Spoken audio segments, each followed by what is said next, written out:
Well, hello there, good people. It's Sharon again. Today I have a few answers. I had a question asked. Well, I answered several questions and I made notes, so if I glance down once in a while, I'm reading my notes to make sure I have everything correct. I got on the computer and I did quite a bit of research. I didn't want my opinion to be factored into this. I wanted facts, so I have them. Okay. This started out when I sent a video of something that former President Trump had said that I had disagreed with to somebody else. And they gave me an answer that wasn't really an argument. It wasn't really a position. I thought it was kind of a nothing answer. But then they said, well, what about immigration? Okay, what about it? Let's take a look. Okay. We're going to go back and keep in mind Biden has become president in 2020 and now we're in 2024. When we go back before that, it was 2016 to 2020 for Trump. We want to make sure those dates are established because I'm going to talk about some dates. Okay. When we first went into this and we're looking at the border crisis, there's a lot of things involved here. So I did some research and did some checking. Part of the border increase, which we've had, is because we have stopped a lot of people and sent them back. And they turn around and come back again. So some of these huge numbers are reruns, quite frankly, quite honestly, not all of them.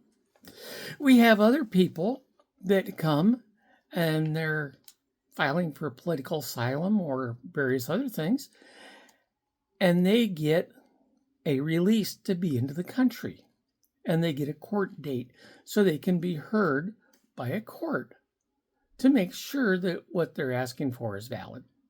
Fair enough. Our courts are so backed up right now, that can take 4 to 5 years. So we have quite a delay factor there. But let's look at some things that we've got. Okay. We had problems, granted, where we were getting a lot of problems and it dropped off a little bit. The last first 2 years of Biden, we had a surge. How come? Because it was still following Trump's policies. But then it took quite a change. It made quite a rebound. And we were getting a much higher percentage of people we were not letting in. Okay. So there's a little give and take there. Okay. However, Biden and Trump both had less of an immigration problem than we had in 2007. So both of them had a better record. And with Trump's policies, it spilled over into Biden's, and it wasn't quite as good, and then it got much better. Interesting. The other thing we have to consider with immigration is, well, let me check my notes here. Okay. As we get on into inflation, which we'll come back to in just a second, we see that a lot of the prices of our goods or stuff are saying, well, this is terrible because this stuff went way up. Price of eggs went way up. Had nothing to do with the rest of the economy. There was one of the diseases. I'd have to go back and look. It was salmonella or something, I forget what, that was infecting a huge number of chickens and eggs. They couldn't sell them. Created a shortage. We haven't completely recovered from that yet. That has nothing to do with the policies of either one of these gentlemen. It's just circumstances. That's why eggs are so expensive. Now, other things have gone up in prices as well. But before we jump into that, I'm going to take a step backwards and say, Well, this immigration problem, we haven't quite finished on that yet. They talk about all the evil things that the immigrants are doing, how dangerous they are, how terrible they are. Well, here's some facts from the Immigration Department and law enforcement in the U.S. Naturalized citizens or citizens born here are 4 times more likely to commit crime than the illegal immigrants. They're kind of watching their backs. Okay. They only do 1/4 of the percentage. People already here that are legally here, that are supposed to be here, have been born here, are 4 times more often going to commit crimes than are illegal immigrants. So we're a lot safer with them, quite frankly. Which takes us back to the accusations of all the terrible, terrible things they're doing. Springfield, Ohio. I live in Ohio. Springfield got a reputation because of a story that came out that Haitian immigrants were eating cats and dogs. Well, first of all, 80% of the Haitians in Springfield are there legally. They go to work, they earn money, they pay their taxes, they're a part of the community. And the community was kind of glad for them because they were having trouble getting labor for various production and things like that they have. And the immigrants filled that. Very beneficial to the community. There is not one documented case of any kind from anybody that says that they are eating dogs and cats and ducks from the parks. It's not there. It just isn't there. There was one case where they showed somebody taking and catching a cat in a net. Guess what? That wasn't in Ohio. That was in another state entirely.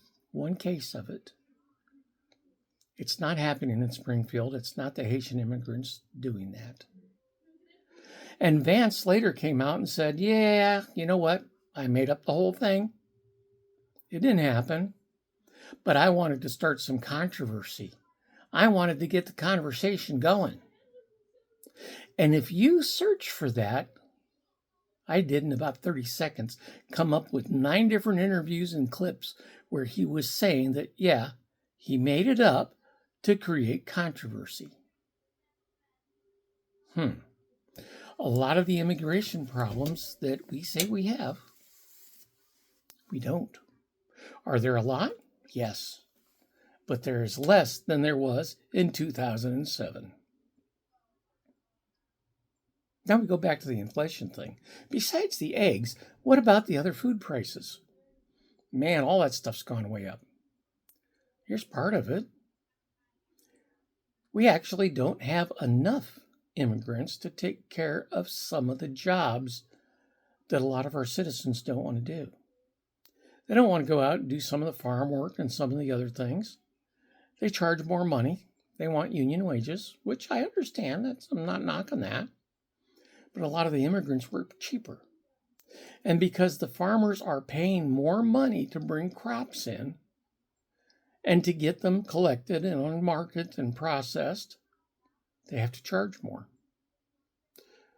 That's where a lot of it's coming from. It's not that immigrants are destroying and taking our jobs away. There's not enough to do all of the jobs that we need done for the price they're willing to do it for. That's a problem. My goodness, who'd have thought? Stuff's easy to find if you go look. Okay? Well, I thought, what about the economy in general? Let's look at the S&P 500 stock market. It has been climbing consistently, except during COVID. Now, we can't blame that on anybody. however you want to say COVID became to be, that's another issue. But how it affected the economy worldwide is a huge issue. Before that, Trump was doing pretty good with that. Before Trump was in office, Obama was doing really good with that. Obama brought it up. Trump maintained it for a couple of years, and then it took a dive from COVID. And the first 2 years going into Biden administration, it was still trying to recover, but then it shot up. Let me check what year this was. In, let's see, 1984, we had the highest gross national product and gross domestic product that we have had since 1973. Hard to argue with that one. Now, these are adjusted for inflation. So you can't say, well, prices were higher than in 73, so that's why. No, that's adjusted for inflation. We had more product, more things from this country than we have since 1973. Pretty substantial. And in those couple of years, the first 2 years, they were a little on the lame side. But the last year or two for Trump were a little on the lame side as well.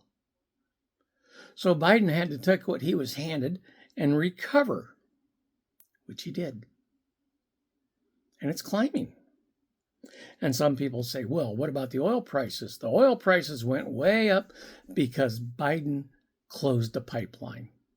No, that's not true. They were building a new pipeline. That's true. Trump got that going. But it was going right through Native American lands. And the Native Americans didn't want it there. They weren't asked. It was being built. And the Native Americans brought lawsuits against the government to stop them. If they were trying to build a pipeline across my backyard, I'd do the same thing. I don't want it there. Okay? They didn't ask, they just started doing it. Under Biden, it stopped. It was the wrong thing to do. Okay, so that sent gas prices way up. No, actually it didn't. Because he didn't close a pipeline. He never got it opened in the first place. That oil was never there. We didn't lose that oil. There's just all kinds of things like this as you go back through and check. So in some cases, it's a good comparison. In some, it's kind of a wash. But overall, I got to give the edge to Biden's administration, going back and checking the numbers and checking the facts. And if I can throw a little bit of opinion in there, and I'm going to, I don't think I really want a leader who's a 32 or 34-time convicted felon, who has said if he gets back in from day one, he's going to be a dictator.